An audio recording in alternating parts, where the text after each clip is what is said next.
Alright! Good morning Pilipinas and good morning world! At sa ating mga kababayang OFW at mga kababayan natin na nandyan sa Pilipinas na walang sawang sumusuporta dito sa ating munti programa, thank you so much at mabuhay po tayong lahat hanggat gusto natin. Well, anyways, tuloy-tuloy na po tayo sa tigbabalita dito ng mga tamang balita at sagutin ang maling information na ipapakalat ng mga fake news peddlers, ng mga anti-Marcos, lalong-lalo na doon galing sa mga DBS na mga vlogger bagabayan. Yes, dapat silang sagutin. Bakit? Kasi pag-aayaan natin sila na lagi pong naninira araw-araw kay BBM at sa Marcos Administration sa katagalan bagabayan, ang kanilang mga paninira ay matotoo yan sa mata ng ibang tao. So dapat silang sasagutin kasi ang bagong Pilipinas, bawal po ang mga sinungaling. At syempre, kasama niyo pa rin si Sir Ivan, ang pinakabulol na vlogger sa balat ng YouTube, magbibigay sa inyo ng mga totoo at mga preskong balita na kinukuha natin sa ating kapitbahay na social media. So magandang buhay sa ating lahat bagabayan and happy Sunday sa ating lahat. Okay, so before na mag-start mga kabayan, well, syempre, as usual, i-check muna natin ang mga nakapasok sa ating top 5 commenters doon sa ating last vlog. At nandito sa listahan ang nanguna po si Ma'am Shane Sibal. Meron siyang 83 na mga comments. Nandiyan po si Lerma Sondita. Meron siyang 68 na mga comments. Robel Ferrer Official. Meron siyang 52 na mga comments. Nandiyan po si Emmy Joaquin. Meron siyang 44 na mga comments. And Jean Mira Fuentes. Meron siyang 44 lahat na mga comments. Again, tagasamas po sa ating top 5 commenters. At syempre, pasalamatan rin po natin ang ating po mga silent viewer dito sa ating channel. Thank you so much. At syempre, pasalamatan rin po natin ang lahat ng mga viewers na lagi pong nagla-like, lagi rin pong nagsishares ng ating mga videos. Thank you so much. And also mga kababayan ko, i-acknowledge po natin ang ating po mga channel members. Nandyan si Cosmo Defender, Pusong Inami, Maria Luz Lagunsad, Barbara Butler, Katita Dar, Susan Torres, Edmond Castillejo, Samuel Membrado, and Via Vivar. Pasalamatan natin mga kababayan ang nabigay sa atin ng super thanks or pang lemon ni Sir Ivan. Thank you so much kay Lot Garda Morino, nabigay sa atin ng 99 pesos. Thank you so much. And also i-greet natin syempre ng happy birthday si Tiki Reyes na nandyan sa Davao City. And also happy birthday kay Maria Fumoto na nandyan sa Japan. And also happy birthday kay Ermelinda Diaz Umbay na nandyan sa Lapu-Lapu City, Cebu. Again, happy birthday! At syempre, i-greet natin ating po mga suki, mga early birds, yung nanguna po sa pag-comment dyan sa baba sa ating comment section. Nandyan sila si Trening Lozano, Len Gonzalez, si Nia Q. Del Rosario. Nandyan rin po si Neonita Dayos, hi to Maricel Orobio. I-shoutout natin si Rina Con 13, Leo Moico, Juan Pingi. Nandiyan rin po si Lorina Alyorina Juan Sison. Nandiyan rin po si Nai Frame, Mary Jane Tan, Bugkahoy J. Nandiyan rin po si Grace Gruta, Lodi Kitayan, and hi to Joselisa Moises. Okay, so kumusta ang lahat mga kabayan? How are you today? Well, of course, I'm hoping po na sana magandang ating gising umaga at meron ng energetic po na aura katulad po kay Sir Ivan. Siyempre, as usual, doon po sa inyong kababayan po nagigising pa lang at wala pang energy, don't worry. Painitin ko po kagad yung mga umaga kasi maraming mga baon na mga pasabog at mga balita sa Sir Ivan na magamit ho natin. Ipandibang po sa mga ipipakalat na mga fake news ng kabilang kampo, mga fake news peddlers. At syempre mga kababayan ko, dapat silang kukurtin araw-araw kasi sila po ay salot ng lipunan. Okay, good morning Pilipinas, Luzon, Visayas at Mindanao. So, kahapon mga kababayan ko, napag-usapan ho natin po itong si Inday Lusday slash Sinimot po mga kababayan, and also slash si Paul Torreira. Naging si Paul Torreira na po itong si Sara mga kababayan. Kasi nga siya po ay may planong huhukayin daw sa sa libingan po ito pong si Apulacay mga kababayan. Huhukayin niya at saka itatapon niya daw si Apulacay doon po sa West Philippine Sea. So, napansin ko kahapon. Kasi nga putok na putok talaga ito pong balita po ni Sara Makabayan, pero sa lahat po niya mga binitawan po ng mga pasabog, isang mga pasaring doon kay PBBM, mga paninira niya kay PBBM, ang hindi po tinake up na mga DDS na mga vlogger Makabayan, yung tungkol po kay Apulacay. Na kung saan, di ba sinabi po ni Sara na ipapahukay niya daw itong si Apulacay at saka itapon niya doon sa dagat sa West Philippine Sea Makabayan. Yan ang topic na yan, hindi po tinake up po ng DDS Makabayan. Bakit kaya Sir Ivan? Siyempre alam nila na talaga pong sablay ito pong si Sara doon makabayan. Sumablay talaga. Ang marami po talagang nagalit sa kanya makabayan. Diba? Kahit saan kayo magpunta-punta po ng mga report po, mga balita po sa mainstream media, or either po sa mga kilala ho natin po ng mga vlogger o saan man na mga vlogger makabayan, ang dami talaga po mga negative po na mga comment dito po kay Sara Duterte. Kaya po yung mga pinklawan, mga dilawan, mga political analyst po na mga dilawan, ang pangit talaga pong nasabi dito po kay Sara Makabayan. Diba sabi nga ni Trillanes na may sayad na daw itong si Sara Makabayan, mukha daw may sayad na kailangan na daw magpatingin po doon sa doktor. I believe Trillanes. At saka agree rin po ako doon sa mga sinasabi po ng mga pinklawan Makabayan at saka ng mga loyalista na kailangan po talaga pong magpatingin sa doktor itong si Sara Duterte. Doon pa lang nga sa kanyang press con makabayan, sa kanyang pag-inarte, doon po sa pag-inarte niya, mga paninira niya kay PBBM, doon po sa pagiging, sabi pa nga niya makabayan, napansin ko lang sabi doon ng mga DDS at saka doon po sila si Joy De Vera, sila po si Trexie na okay daw si Sara Makabayan, magaling daw, matapang, at saka ang style ni Sara para daw pagiging demure Makabayan pero ang lalim daw ng banat. Pagiging demure ba? Demure ba yun? Para sa akin nga, may saltik talaga eh. Di ba Makabayan, may saltik talaga yung tao na yun eh. Kasi nga, doon po sa kanyang mga sinasabi, para siyang Makabayan, parang depressed, hindi po siya mapakali, maraming iniisip. Pero alam ho natin ang punot dulo doon Makabayan kung bakit biglang nag-meltdown at biglang pong naging bratinera naman po to the higher capacity ito pong si Sara Makabayan, kasi nga ang punot dulo dyan is silos Makabayan. Correct if I'm wrong?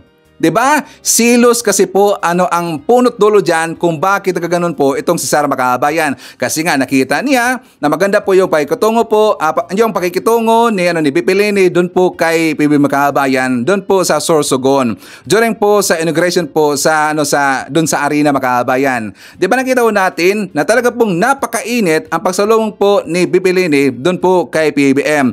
Kaya biglang pong nag-meltdown ito pong si Sara Duterte. Okay? So, ayun Makabayan ko, dahil po hindi na kaya pong iribat yung tungkol po doon kay Apulacay Makabayan na ipapahukay daw ni Sara Duterte. So, doon sila nakafocus ngayon sa relo. Diba? I am very sure na alam nyo na po yung balita tungkol po sa relo Makabayan, kasi isa rin po yan sa sinabi po ni Sara Duterte kung bakit siya nagalit kay PBBM. Na gusto niya gang tangtanggalan daw ng ulo Makabayan, pupugunan din ng ulo, gunggong talaga eh. At saka kung bakit rin po niya nasabi na hindi daw marunong maging presidente itong si PBBM. And before ko ipakita sa inyo Makabayan na aking pong nakalap na mga ebidensya, diba sabi nila, kasi sabi po ng mga DDS, na yun ang tungkol po sa relo Makabayan. Di ba sinabi po ni Sara Duterte na during po doon sa graduation po ng PMA Makabayan, doon po sa Baguio, I think yun po ay sa Baguio Makabayan. Kasi babagyan ko mamaya po yung video na yan at saka meron na pong kasama Makabayan, ito pong si PRD na may gari po siya ng relos during po sa graduation po ng PMA Makabayan. And also, makikita rin po natin po sa video, ito pong si PRD na may gari po siya ng mga relo sa mga kasundaluhan natin Makabayan. So mamaya pag-usapan natin yan kasi merong napansin ho si Sir Ivan. Dito muna tayo po sa sinabi po ni Sara Duterte. For more details, let's watch this. So, taong bayan,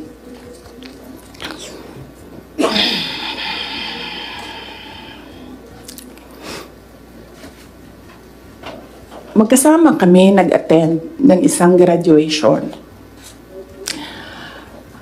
Truthfully, I wasn't feeling well. Kasi kinukulam nila ako.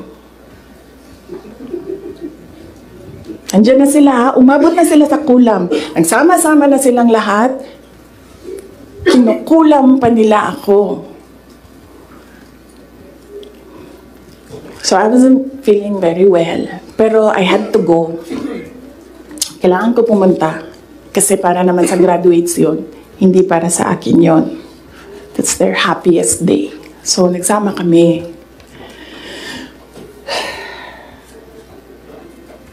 Nagsama kami. Katayo kami doon. And merong isang graduate na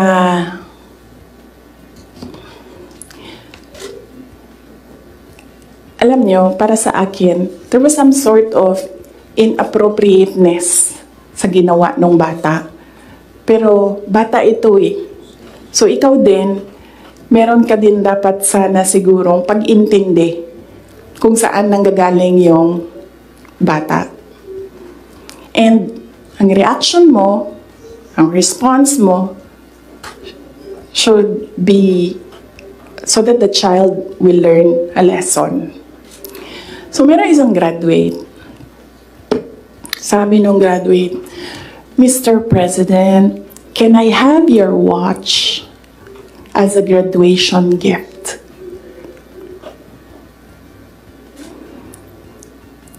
And narinig ko, tabi ako, di ba? Narinig nung katabi ko. Narinig nung katabi ng katabi ko.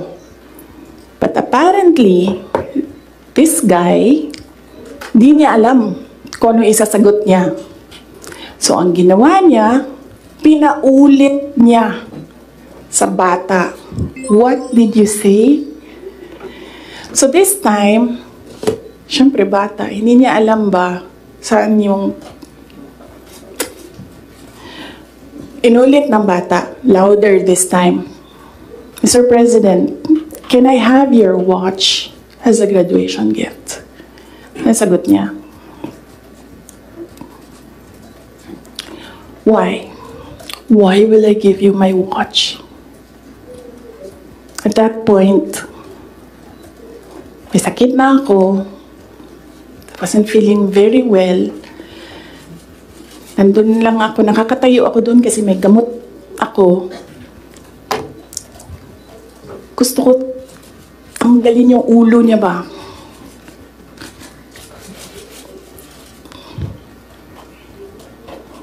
I realized toxic na yung relationship.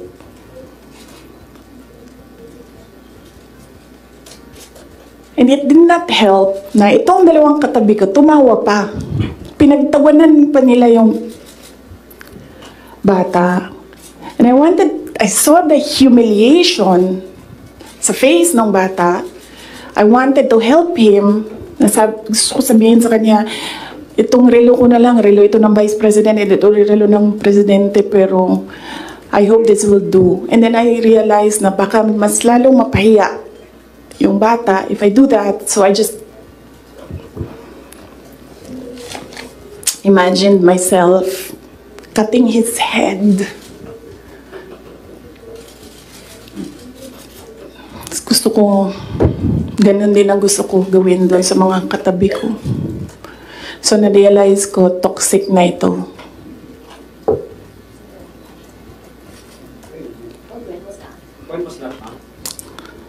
One of the graduation, hanapin niyo yung footage, makikita niyo doon yung mukha ko. Tsaka mukha niya. I-lip read niyo yung sinasabi niya. Okay, so ang footage makabayan, during po ito doon sa PMA graduation doon po sa Baguio. Nakita ho natin po yung yung footage makabayan. And also tungkol dito po sa kanyang sinabi na ang katabi daw niya tumawa daw makabayan. Tumawa daw dahil daw sa pagtanggi daw ni PBM na hindi po niya binigay po ang kanyang relo doon po sa nag-graduate makabayan na bata daw. Bata ba yun? Nag-graduate po ng PMA makabayan, tas bata. ano ba yung edad makabayan na masasabi niya na bata pa? Bata pa ba yung 20 plus makabayan? Bata pa ba yan? Diba? Doon pa lang, simplang talaga eh. At saka sinabi niya, tumawa rin po daw ang kanyang katabi. Actually, ang kanyang katabi mo kabayan, si DND Secretary Gibo Teodoro.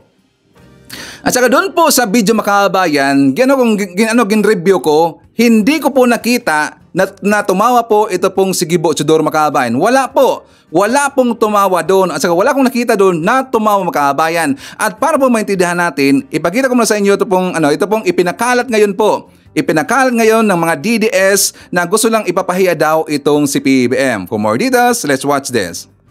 BP Sara Duterte may ibinulgar.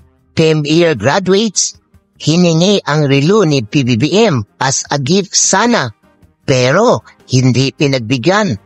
Pinaulit pa pagkasabi at tinanong pa bakit daw siya magbibigay ng relo. PMER hindi na pumilit, napahiya. Samantala, si Tatay Digong pa ang nagkabit ng relo sa PMER noong 2019. Kakaiba talaga ang Duterte. O, di ba? Nakita ba natin na tumawa po si DND Secretary Gibo Teodoro makabayan? Napasa ba natin po yung video? Tumawa ba si Gibo Teodoro? Di ba wala? Doon pa lang po nagsinungaling na itong si Sara Duterte. Wala pong tumawa doon makabayan. I don't think so na sila po ay tatawa doon. Kung sakali man lang, sasakyan natin po ang kanilang mga banat makabayan. Ang sinabi po ni Sara Duterte na hindi daw pinagbigyan, nag-request daw yung graduate na hiningi niya kay PBBM ang relo niya makabayan. Tinanggihan daw ito ni PBBM. Kung totoo man na tinanggihan yun ni PBBM, well, karapatan niya yun.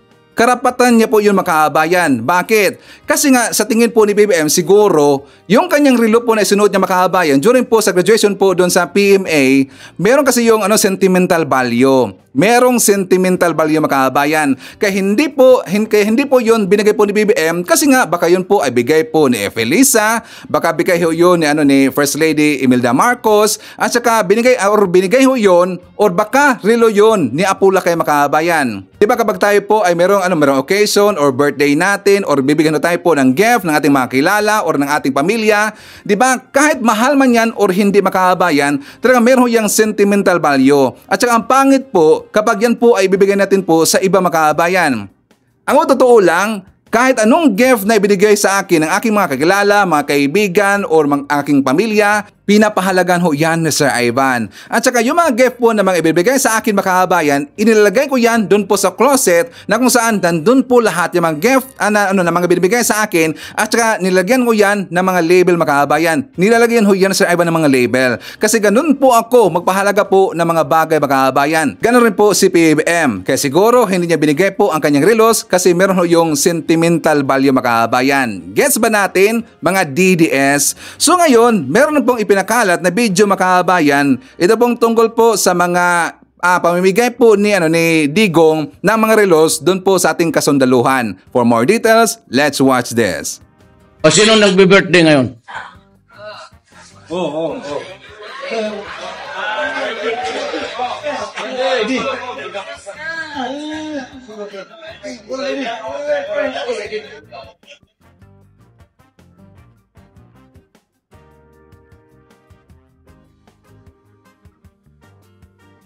Maaring sa iba ito parang maliit na bagay lamang.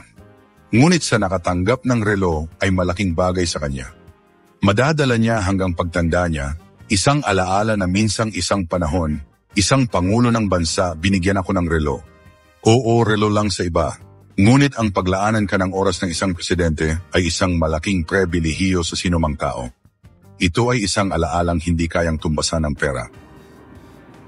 Okay, so napansin ba natin makahabayan, yung mga relos po na binigay po ni Digong doon po sa ating mga kasanduluhan, the same color, the same rin po ang design makahabayan. Lahat na yon, the same po ang color at saka yung design. Bakit nga Sir Ivan? Sa tingin ko dito I think namili po ng maraming relo itong si Digong makahabayan para po ipamigay niya sa mga kasanduluhan. Para po ipamumukha sa kanya doon po sa mga kasanduluhan natin at saka para rin po maisip ng ating kasanduluhan, uy, nabigay sa atin ito pong si Digong. At kapag meron pong hingiin na pabor, ito pong si Digong sa kanila makahabayan ng ating pong kasandaluhan or ng ating kapulisan, hindi sila makakatanggi. Diba? Kahit nga dito po sa nangyari po sa EJK mga kababayan, kaya nga hindi po makatanggi yung ating kapulisan kasi meron pong ibinibigay ito pong si Digong sa kanila mga kababayan. Aside po sa reward system, aside po sa mga allowances, meron po silang bagay na ibigay po ito si Digong sa kanila mga kababayan kaya hindi sila makakatanggi.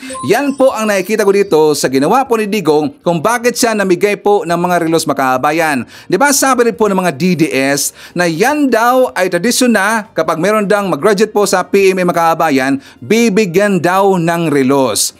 Actually, nagtanong-tanong ako sa aking kakilala mga kababayan na PMA year and also nagtrabaho rin po dyan sa barracks o dyan po sa AFP mga kababayan. Sabi ko, sir, totoo ba na kapag meron pong graduate or PMA graduates, bibigyan po ng relo po ng isang presidente? Or yan ba ay tradisyon? Sabi niya sa akin mga kababayan, hindi yan totoo sir, hindi po yan tradisyon, kundi it's up to the president kung siya ba ay bibigay po doon sa nag-graduate. So yan po sinabi po sa akin po ng ating kakilala po na military mga kababayan, hindi po totoo na yan daw ay tradisyon. Sinasabi kasi dito ng mga DDS, tradisyon daw yan mga kababayan, tradisyon daw yan kasi nga nakita nila ito si Digong na bigay po ng relos mga kababayan, di ba? Kahit anong gawin nila, hindi po mapapahiya si BBM. Bakit? Siyempre, kung ikaw po ay matalas po mag-isip mga kababayan at saka gamitin natin po ating critical thinking, yung relos po ni BBM, meron kasi yung sentimental value. So it's up to BBM kung yan ba ibibigay niya or hindi, but probably hindi talaga yun po ibibigay po ni BBM Kabayan, di ba? Tapos tumatawa daw yung katabi daw ni Sara Kabayan. Yan po ay fake news. Kahit sang-sang ang gulo ko, titingnan po yung video Kabayan, hindi po tumawa yung mga katabi po ni Sara Duterte. That is only an OA Kabayan. Overacting na lang po yon at saka dagdag lang po yon ni Sara para po magalit po kay BBM yung mga nakarinig po sa kanya mga sinasabi Kabayan. Di ba? OA na OA yon. Hindi ho yung totoo Kabayan. Ang totoong sinungaling dito Kabayan kasi nga di ba sabi niya na sila daw si PBBM daw at saka si Senator Amy Marcos ang lumapit sa kanya para daw siya po ay kukuning partner at saka maging VP daw ni PBBM Kabayan. Di ba sabi niya mismo daw si Senator Amy Marcos at si PBBM ang lumapit sa kanya para daw siya patakbuhin po ng BBM Kabayan. Siya po ay napakasinungaling kasi ito po ang ating ebidensya mga kababayan. So sabi ko kay Bongbong Marcos, pwede mo ba akong kunin na vice presidente mo? Tutulong ako sa iyo. Bakit siya ang pinili ko na presidential candidate? Kasi para sa akin, importante ang naging governor. Siya, 4 na term na governor. Isang termino na congressman, isang termino na senador. Importante sa lahat, sa ating lahat yon. Tinanong ko siya, sir, ano ang gagawin na? O, di ba? Siya po ang nag-apply kay PBBM Kabayan bilang Vice Presidente during sa eleksyon. Sino ang sinungaling dito? Ito pong si Sara Duterte. So, of course, ipakita ko lang po sa inyo po ang vlog po ni Mike Abe Kabayan. For more details, let's watch this. Elected Vice President ng bansa, abogado. Alam nyo, pag sinabing libingan ng mga bayani, mga dating sundalo, dating Pangulo, at si dating Pangulong Ferdinand Marcos Jr., ama ni Pangulong Marcos Jr., yan po ay dating sundalo, dating Pangulo. Kaya nga siya ay dyan inilibing sa libingan ng mga bayani. Tapos siya nasasabihin ng pangalawang Pangulo ng bansa dahil siya ay galit na ngayon sa mga Marcos. Pero sobra ito. Kayo mga Marcos loyalists, Marcos supporters, at mga Ilocano at lahat ng Pilipino dito at sa abroad, matatanggap ba ninyo ang sinabing yan ng pangalawang Pangulo? Kukunin daw ang labi ng dating Pangulo sa libingan ng mga bayani at itatapon niya sa West Philippine Sea? Wow! Oh my God! Ibang klaseng level po ito. Dapat bang sinasabi yan ng isang pangalawang Pangulo? Walang respeto sa patay? Walang respeto sa mga nagmamahal sa dating Pangulo? Walang respeto sa dating sundalo? Ang tanong, Vice President, ang libingan ng mga bayani, yan isa gobyerno? hindi sa mga Duterte? Anong karapatan mong hukayin, kuhanin ang mga labi ng dating Pangulo sa libingan ng mga bayani at itapon sa West Philippine Sea? Wow! Nakakapangilabot po itong balitang ito. Ito ba statement ng isang matinong opisyal ng gobyerno? Ito ba statement ng isang matinong Pilipino? Kalimutan natin ang politika. Di ba tayo mga Pilipino mapagmahal sa kapwa? Di ba tayo mga Pilipino ay rumerespeto sa mga patay? Rumerespeto sa nasa kabilang buhay? Pangkarniwan, kilala, or dating Pangulo? Basta patay, kinikilala. Bakit ganyan ang banta niya? At pinagmalaki pa niya. Sinabi daw niya kay Amy Marcos, kapatid ng Pangulong Marcos at anak ng dating Pangulo. Pagkatapos hindi man lang in-expose ni Amy Marcos, pati si Amy may problema rito. Sinabi na pala ni Sara ang ganun ang gagawin. Hindi inihayag sa media, hindi sinabi sa publiko, pinagtakpan, itinago ni Amy ang bantang yan ni Sara Duterte. Diba? So walang awa, baging si Amy. Sabi niya, may malasakit siya sa kanyang pamilya. Ay, pamilya niya yung pinagsabihan ng ganyan Nanahimik siya kung kailan niya sinabi ni Vice President Sara Duterte. Sinabi niya Nandun para daw sa chat group yan Ibig sabihin, marami nakaalam. Kung matagal nang alam ni Amy na ganyan ang banta ng pangalawang Pangulo, ay bakit si Amy? Duterte pa rin. Ganyan na ang banta ng pangalawang Pangulong sisirain. Kukunin daw ang labi ng kanyang ama at itatapon sa West Philippine Sea. Wow! Grabe, pati si Amy. Kasapakat na kayo mga Marcos loyalists, mga supporters, anong inyong nararamdaman dito? Anong inyong masasabi rito? Kay Vice President Sara Duterte at yung ginawang pagtatakip. Sinabi kong pagtatakip sa aking opinion kasi alam niya dapat kung nakarinig siya ng ganyan bilang isang anak, pwede niyang i-expose sa media, pwede niyang i-expose sa mamamayang Pilipino na yung pangalawang Pangulo may banta na hukayin ang labi ng dating Pangulo sa libingan ng mga bayani. Hindi basta ililipat sa ibang libingan Kung ililipat lang sa ibang libingan, parang mas okay pakinggan. Pero yung itatapon sa West Philippine Sea, ano yun? Oh my God! Kaya inuulit ko, si Vice President Sara Duterte at si Amy Marcos, may problema siya sa mga Pilipino. May problema sila sa nagmamahal sa mga Marcos. May problema sila sa mga Marcos loyalists. Alam nyo, nakakaiyak itong balitang ito. Sigurado kayo pong nakarinig nito at nakakaintindi nito ng mga Marcos supporters. Maiiyak kayo rito, lalo na po yung mga original, yung mga senior citizen na pag minabalitaan tungkol sa Marcos, naiiyak na. Pero ito, kaya 2 beses kong pinakita sa inyo, siya po ang sumagot tinanong ng media. Ano po nangyari? Dahil nailibing na sa libingan ng mga bayani ang dating Pangulong Marcos. Abay, ganun ang sagot niya Kala ko ang sagot niya ay salamat, mabuti na ilagay na sa magandang hantungan ang dating Pangulo. Hindi. Ang sagot niya ganun. Kukunin at may banta pa. Maaari daw sa mga susunod na araw, kanyang gawin yun. Pupuntahan niya ang libingan ng mga bayani. Huhukayin niya at itatapon sa West Philippine Sea. Anong galit yan? Sobrang galit nitong si Vice President sa mga Marcos. Bakit pati yung patay idadamay? Anong kasalanan ng dating Pangulong Marcos na nasa kabilang buhay na, patay na matagal ng panahon?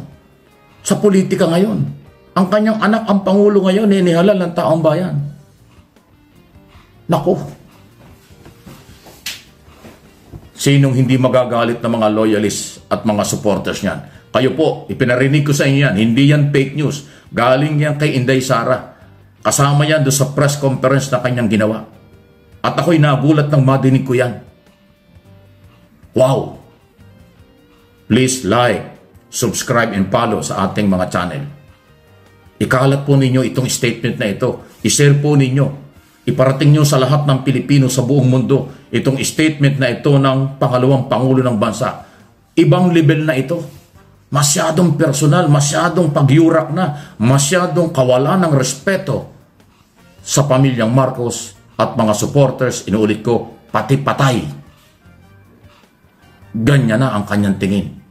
Wow! As in, Hindi wow. lang nagalit yung mga loyalista mga kababayan, kundi galit na galit. Ako nga na Marcos supporter at saka pro-admin na vlogger mga kababayan, noong time po na narinig ko yung sinabi na po ni Sara mga kababayan na hukayin daw niya sa hukayin daw niya si Apulacay at saka itatapon doon sa West Philippines si mga kababayan. Talagang gumanon to yun, yung tinga ko, gumanon talaga eh. Talagang sabi ko, talagang ang pangit ito, ibang level to mga kababayan, ibang level talaga yon. Kahit anong gawin po ng mga paninira po ni Sara, kahit iba po ng mga issue mga kababayan, pero wag lang po yon. Hukayin niya si Apulacay at saka itatapon niya sa dagat mga kababayan, di ba? Galit na galit talaga po ang mga loyalista, pati po yung mga Marcos supporter mga kababayan, okay? So before na mag-jump po sa ating next topic, isatmar natin.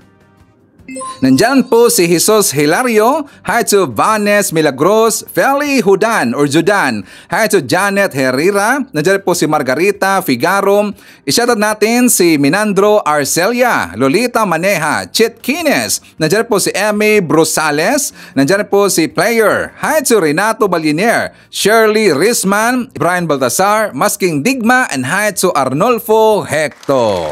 So mga kababayan ko, ipakita ko muna sa inyo siyempre ang ating good news para po malaman po ng ating mga kababayan po, ng mga viewers ng mga DDS at sa yung mga anti-Marcos na meron pong tinatrabaho ang ating Pangulong si PBBM. For more details, let's watch this. Inaasahang mas magiging matatag ang posisyon ng Pilipinas bilang preferred investment destination, lalo na sa larangan ng renewable energy. Tinanggal na kasi ang mga tinaguriang bottleneck o mga hadlang sa mabilis na pagpasok ng mga dayuhang mamumuhunan. Yan ang ulat ni Kenneth Pasyente. Mas palalakasin pa ng administrasyon ang pamumuhunan sa bansa. Matapos ibsan ng economic team ni Pangulong Ferdinand R. Marcos Jr. ang mga balakid na humahadlang sa pamumuhunan ng mga dayuhan sa offshore wind projects sa bansa. Sa pamamagitan niya ng pinagsamang pagsisikap ng Department of Environment and Natural Resources at Department of Energy matapos ang kanilang pagpirma sa isang Memorandum of Agreement na nagpapahintulot sa paggamit ng mga offshore at auxiliary areas na sakop ng mga kontrata para sa serbisyo ng offshore wind energy na naglalayong itaguyod ang pag-unlad ng mga renewable energy resources sa bansa. Ayon kay Special Assistant to the President for Investment and Economic Affairs Secretary Frederick Go, tutugon ang naturang kasunduan sa mga hadlang sa pagpapaunlad ng mga proyekto ng offshore wind mula sa mga dayuhang mamumuhunan.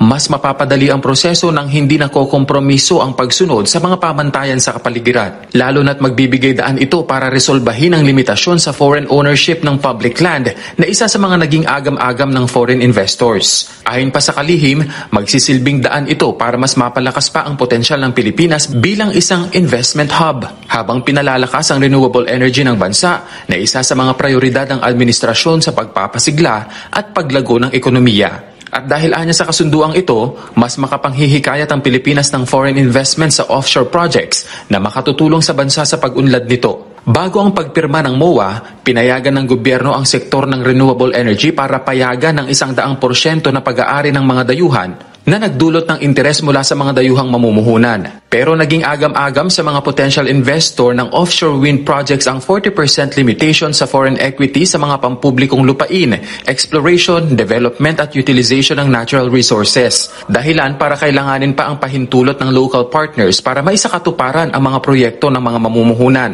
Pero sa pamamagitan ng kasunduang ito, na nagpibigay sa DOE ng karapatan na gamitin ang mga itinakdang lokasyon para sa mga proyekto ng offshore wind energy, ang mga dayuhang mamumuhunan ay maaari nang makapag-access sa mga lugar na kinakailangan para sa mga authorized activity ng offshore wind sa pamamagitan ng DOE.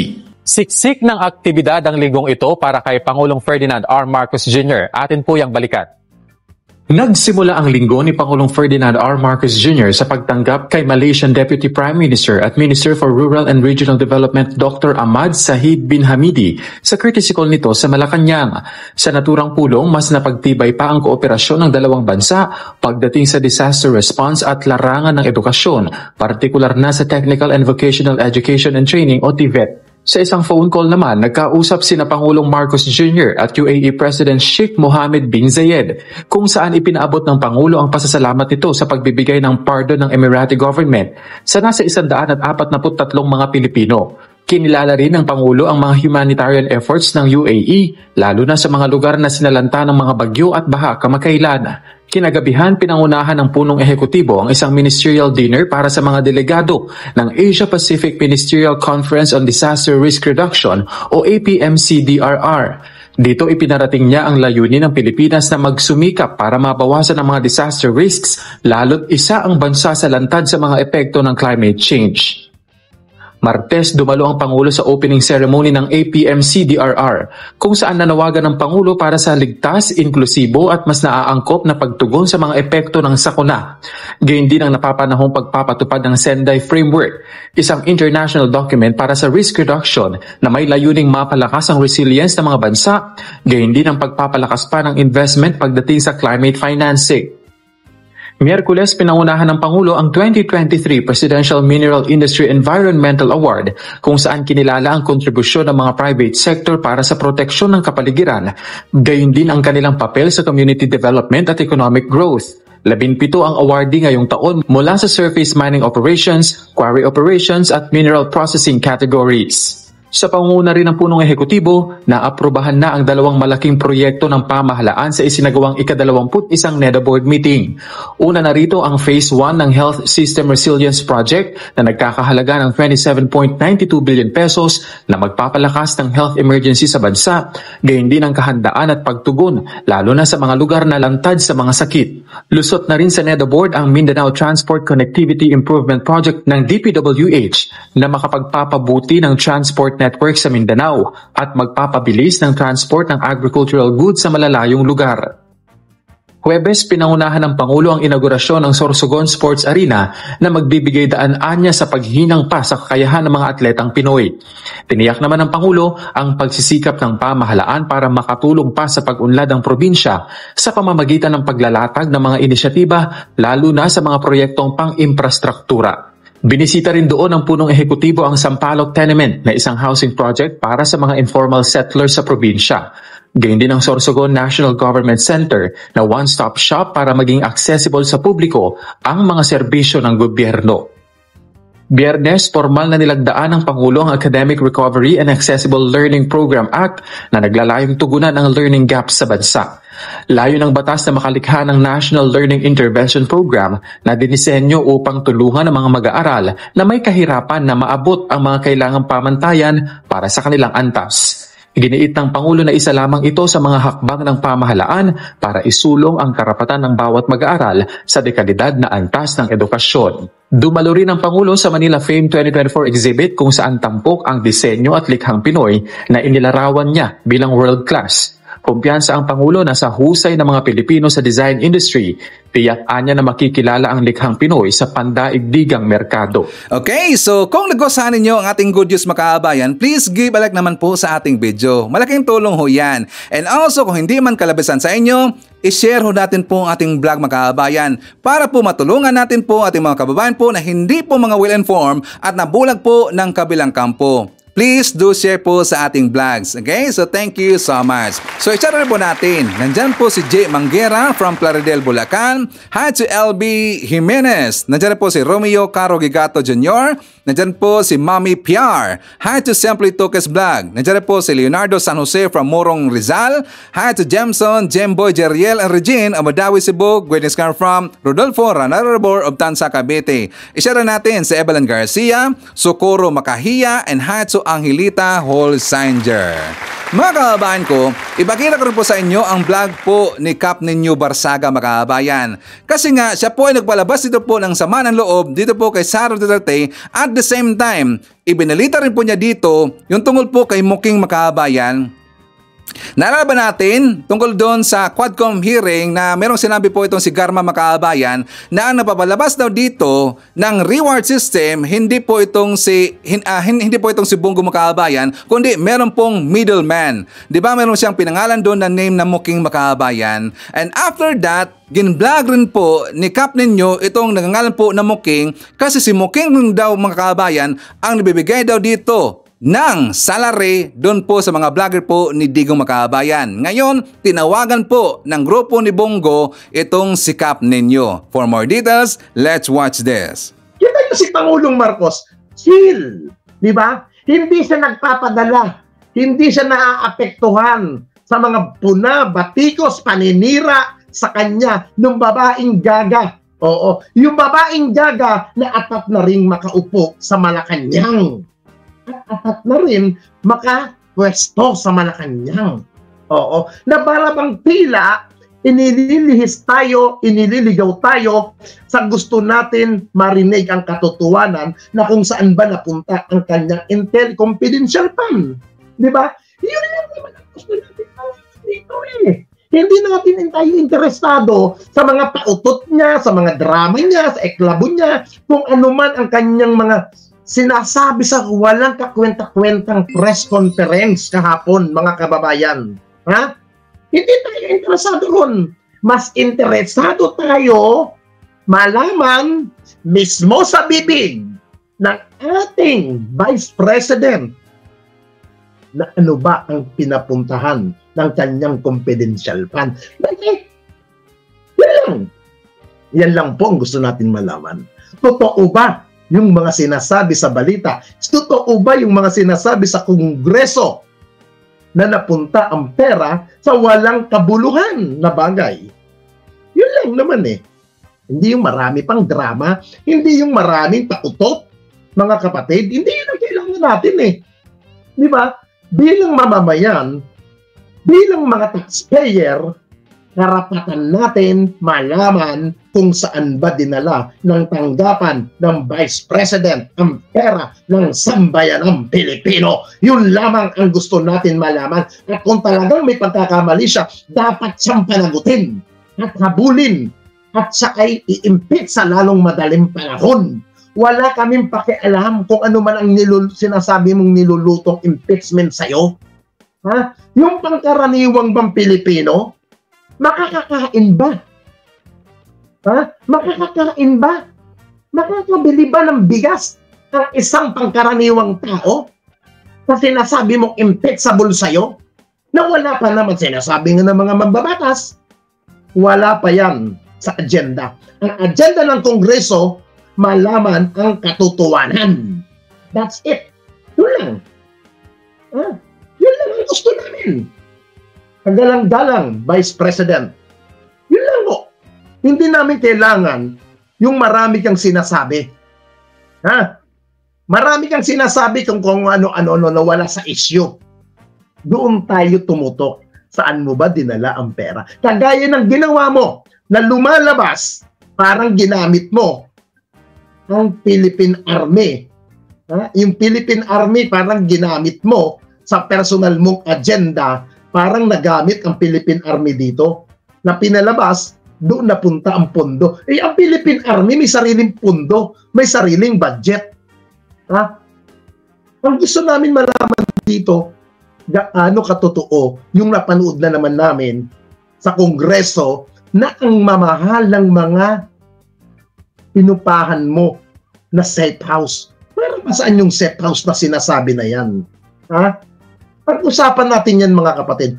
At pag-usapan din natin yung sinasabi ni BP Sara na wala alam at hindi marunong daw ang nakaupo na si Pangulong Marcos sa gobyerno. Bakit ikaw? Matanong lang kita, madam. Ha? Meron ka bang nalalaman? Meron ka bang alam sa national government as Vice President, as DepEd Secretary? Meron ka bang nalalaman sa ganyang pwesto mo? Kung sinasabi mong walang alam at hindi marunong ang ating Pangulo, ikaw, mas may alam ka ba para panumunuan ang bansang ito? Kung sinasabi mo, Vice President, na walang alam at hindi marunong si Pangulong Marcos, mas nanaisin ko na si Pangulong Marcos ang naupo. Bakit? At least yung mama nagtatrabaho. Kaysa bigyan ka ng oras, kaysa bigyan ka ng pagkakataon na sagutin na wala namang katutunan at wala namang kakwenta-kwenta ang mga sinasabi mo dahil atat ka lamang at halatang nililigaw mo ng usapin about sa confidential fund mo. Eh, madam, yung sinasabi mong walang alam at hindi marunong na si Pangulong Marcos, kung ikukumpara sa'yo, mas may alam yung mama eh. Ha? Mas may alam yung mama sa'yo na totoong nagtatrabaho. Ha? Kita mo, Start to the beginning. Sino bang putak ng putak laban sa gobyerno? Sino bang umaatake sa Marcos administration? Di ba kayo? Pamilya mo ang umaatake, madam. Kahapon nagpapa-press conference ka, kung ano man ang kaikikan mo, kung ano man ang kadramahan mo, putang ina, hindi namin ini-expect na ganyan pala ang pag-uugali mo. Ano sinasabi ko? Hindi ako Marcos supporter. Hindi ako bumoto kay Pangulong Marcos. Pero, dahil ang taong bayan, nagkaisa, tinulungan, sinuportahan, sino ako para lumaban sa gobyerno na kagayang ginagawa mo? Ha? Sinasabi ko, wala akong pinag-aralan. Ha? Pero alam ko ang tamang pagrespeto sa gobyerno. Ikaw. Ha? Ikaw. Naturingan kang abogada, naturingan kang valedictorian, naturingan kang may pinag-aralan, pero madam, nakakahiya ang isang katulad mo. Ha? Nakakahiya ang isang katulad mo na naturingan na Vice President at naturingan abogada sa simpleng katanungan, sa simpleng question, saan mo dinala ang pera, saan mo dinala ang confidential fund mo, marami kang likanya, marami kang kaekikan, marami kang kadramahan sa buhay mo na hindi mo masagot-sagot. Ngayon, sino pong nakakahiya sa inyong dalawa nang sinasabi mo na walang alam at hindi marunong na leadership na si Pangulong Marcos? For me, sa isang katulad ko na hindi edukadong tao, hindi nag-aral, pero madam, mas kakampihan ko ang Pangulo. Bakit? Ang sabi niya sa Biblia, wala. Yan ang sinasabi sa Biblia. Ibig sabihin, ginagahid ang Pangulo. Ginagabayan ang ating Pangulo ng Diyos kaysa sa'yo na puro puot at galit ang nasa puso mo, nasa damdamin mo, nasa kalooban mo, puro galit at puot na wala nang kaming makita na kagandahan sa'yo. Bakit kaya? Bakit kaya? Ikaw nakakasagot niyan. Pag hindi mo naunawaan yan, yung sinasabi niya about is the polity. Hindi na ako papayag na bitawan ang kapangyarihan ito. Hindi na ako papayag na mawala pa sa aking ito. Gagawin ko ang lahat para lamang mapanatili sa kapangyarihan. Kung mapanira o gawang-gawang kwento, kung ito'y kadramahan, wala akong pakialam. Manatili lamang ako sa kalarangan ng kapangyarihan. Kung kinakailangan wawasakin ko ang administrasyon nito, ay gagawin ko para lamang ako'y mapanatili. Yan ang nakakatakot sa isang katulad ng ating Vice President. Ha? Yan ang nakakatakot, mga kababayan, na marinig natin sa ating Vice President na si Sara. Totoo lang, nakakatakot ang isang ganyan tao na walang iba na gagawin kung hindi magkwento, magsalita ng kung ano-ano, ng kasinungalingan, gagawa ng kapaninira para lamang siya ay mapanatili sa kapangyarihang ikanyang kinalalagyan na tayo rin ang nagbigay. Di ba? Yan ang pinagsisisihan ko kung bakit ko pa kinampanya ang dagang Vice President na yan, mga kabatid. Ha? Yan ang malaking pinagkasisihan ko, mga kababayan. Ha? Lahat tayo binudol ni Sara Duterte na akala natin ay totoong agenda na para sa bayan. Ha? Dati, galit na galit siya pag tinitira si Pangulong Marcos during election. Galit siya sa mga Duterte vlogger pag binabakbakan si Pangulong Marcos. Galit siya dati. And I don't know hanggang ngayon kung galit siya kay Senator Bongo. Pag alam niya na tao ka ni Bongo, malapit ka kay Bongo, tablado ka kay BP Sara. Yan ang katotohanan dyan, mga kababayan. Ha? Ngayon, mukhang kinakain na ni Sara ang kanyang mga pinagkasabi. Bago tayo magpatuloy, mga kaibigan, alam ko na nakamonitor sa atin ang ibang staff ni Senator Bongo. Alam ko, nanonood sa akin ang ibang staff ni Senator Bongo. Ha? Itong pakiusap ko po sa inyo, mga ma'am. Huwag niyo akong tatawagan para sabihin ninyo na i-clear ko ang vlog ko nung isang araw about kay Muking. Hindi ko na papangalanan kung sino itong taong ito. Tumawag sa akin ang isang tao ng Office of the Senator Christopher Bongo. Tinawagan ako sa personal number ko, sa aking Viber, cell number ko, tinawagan ako. Ang gusto nilang mangyari, ayusin ko daw ang vlog ko about kay Muking. Ayusin ko, hindi man nila sabihin rektahan, mga kaibigan, na wag na ako makisawsaw kay Muking. Wag ko nang ibablog si Muking. Yun ang dating sa akin nung panatawag ng isang babae na staff mismo ni Senator Christopher Bongo. Many times kong sinasabi, wala akong masasabing masama kay Muking. Kung ano ang nabitawan kong pananalita sa vlog ko, kung ano ang na-live ko, yun na po yun. Hindi ko po ugali na bumawi sa bawat vlog ko. Hindi ko po ugali na babalik ta rin ko kung ano man ang na-vlog ko. Huwag nyo pong hantayin. After ng live kong ito, huwag nyo na akong i-message. Huwag nyo na akong tatawagan. Ha? Yun lang pakiusap ko sa mga ibang tao ni Senator Bongo. Huwag nyo akong tatawagan para kulitin na mag-live ako at ayusin ko yung sinabi ko about kay Muking. Ha? Dahil pag ako nag-visit, ilalabas ko kung ano ang mga mini-message nyo sa akin na pangungulit nyo sa akin. Huwag nyong hantayin na magkaaway-away tayo. Huwag nyong hantayin na ilabas ko ang inyong mga message sa akin. Ha? I know to data privacy. Alam ko tinatawag na data privacy. Pero kung ako ang uurutin ninyo, tandaan ninyo, this oras ng gabi tatawagan nyo ako? Anong oras? Tulog ako, gigisingin nyo ako sa tawag ninyo?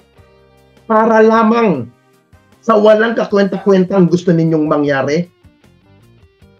Ha? Hindi ko po gagawin ang gusto ninyong mangyari. Kung ano man ang katapatan kong ibinigay sa inyo noon, ay yun na po yun. Ha? Kaya ako po'y nakikiusap sa staff ni Senator Bongo, huwag mo na akong tawagan, madam. Huwag mo na akong tatawagan para lang sabihan na ayusin ko at ilabas ko ang clarify na hindi totoo yung mga pinagkasabi ko sa vlog ko. Huwag nyo na akong tatawagan para dyan. Yun lang ang pakiusap ko. Ha? Yun lang pakiusap ko. Buti nga yung isang opisyal ng gobyerno dati ni Pangulong Duterte na tumawag sa akin na pinababalik ako sa kampo ninyo ay hindi na tumatawag. Huwag mong sundan yun, madam. Habang may respeto pa ako sa inyo. Ha? Huwag mong sasabihin pamumukha sa akin, madam, na lahat ng hiningi kong tulong kay Senator Bongo ay ibinigay niya. Hindi po ako nakakalimot doon. Hindi po ako nakakalimot sa itinutulong nyo sa akin nung past. Ha? Hindi po ako nakakalimot, pero utang na loob. Huwag nyo akong tatawagan para mag-attempt na wag ko nang i-content si Muking. So ang ibig sabihin dito mga kababayan, plano pong papatahimikin ito pong si Kap Nino ng grupo po ni Bongo. Kasi nga alam mo natin mga kababayan, ito pong si Kap Nino, marami talaga po yung alam tungkol doon sa mga DDS o sa grupo po ni Bongo mga kababayan at saka ni Digong. Kasi nga galing siya doon. Maraming alam ito pong si Kap Nino doon mga kababayan. Kaya ang plano po ng grupo ni Bongo, siya patatahimikin dito, ito pong si Kap Nino. Sana no na ng taga Quadcom Committee, iimbitahan rin po nila ito pong si Kap Nino mga kababayan. Sana imbitahan po ng Quadcom. Kasi nga si Kap Nino, marami siyang alam mga kababayan. Okay? So anyways, nandiyan rin po si Janet D. Narvaez. I-shoutout natin si Nonsky Pasamonte, Boboy Elmido Costin sa Dugyo. Nandiyan rin po si Anjang Aison, Ming Ongria Centino, hi to Abu Juan Marco Dicen. Nandiyan rin po si Victor Robin, Caroline Campos, Alicia Leak, hi to si Mezo LB, Otilo Lemdiesto, Apple Nash, Gorgonya Anggala. I-shoutout natin si Lisa Dakotanan Candido and hi to Elsa Hoffman. Okay, so mga kababayan ko, yan po ang ating manakalap na mga balitang ngayong araw. Kung nakaabot ka po sa portion na to, sana nakapag-like na ho tayo. Libre po ang mag-share, libre din ang mag-subscribe. Again, maraming salamat sa mga viewers na hindi nag-skip ng ating mga commercials. Thank you so much. At before natin tatapusin ating programa ngayong araw, sana sabayan nyo si Sir Ivan para sa ating live messaging prayer. Panginoon, maraming salamat po sa araw na ito. Maraming salamat din po sa iyong walang sawang pagmamahal. Gayon din sa mga biyayang iyong ibinibigay. Naway patuloy niyo po kaming gabayan at ilayo sa lahat ng uri ng kapahamakan. Gayon din po ang aming mga mahal sa buhay. Patawarin niyo po kami sa aming mga kasalanan. Ipinagkakatiwala namin sa iyo ang lahat sa buong magdamag. Pagharian niyo po ang aming mga puso. Idandalangin ko ito sa pangalan ng ating Panginoong Jesucristo. Amen. So maraming salamat mga kababayan, and I hope to see you again on my next video. Rocking around the Christmas tree at the Christmas party hop. Mistletoe hung where you can see every couple wants to stop. Rocking around the Christmas tree, let the Christmas spirit ring. Later we'll have some pumpkin pie and do some